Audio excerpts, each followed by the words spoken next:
22 October আমরা office কালিগরা মিলে চলে গিয়েছিলাম বারাসাতের ফেমাস কালী পুজো প্যান্ডেল হপিং এর উদ্দেশ্যে। আমরা প্যান্ডেল হপিং স্টার্ট করতে চেয়েছিলাম সন্ধানী ক্লাবের পুজো প্যান্ডেল দেখে। সেখানে বানিয়েছিল এশিয়ার ফেমাস লার্জেস্ট টেম্পল মায়াপুরের ইস্কন মন্দির। তবে সেখানে গিয়ে দেখি কিছু গোলযোগের কারণে প্যান্ডেলটা ক্লোজ করে রেখেছে। তবে যাই বলো, বারাসাতের পুজো প্যান্ডেলগুলোর থেকে যেন এই রাস্তার লাইটিং গুলো বেশি আকর্ষণীয় হয়। সন্ধানী ক্লাবের প্যান্ডেলটা না দেখতে পারায় আমরা সোজা 11 নম্বর রেলগেট ক্রস করে চলে এসেছি জাগৃতি সংঘের এই পুজো প্যান্ডেলে।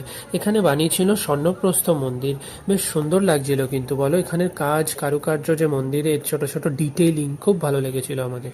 তারপর প্যান্ডেলের ভিতরে প্রবেশ করে যে কালী মূর্তিটি দর্শন হলো সেটি দেখে মনে হচ্ছিল মায়ের এক অতীব প্রাচীন রূপ। জাগৃতি সংঘের প্যান্ডেলটা দেখে বেরিয়ে আমরা সামনেই দেখতে চলে গিয়েছিলাম তরু ছায়ার বানানো এই প্যান্ডেলটি।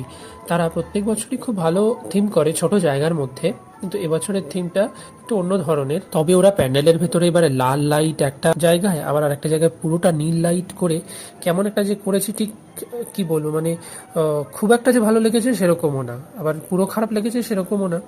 তো মিলিয়ে মিশিয়ে সব রকম। এই দেখো, এখানে আবার ওরা অবশ্য 3টে কালী মূর্তি রেখেছিল পাশাপাশি, যে 3টে কালী মূর্তিতে পুজো হয়েছিল।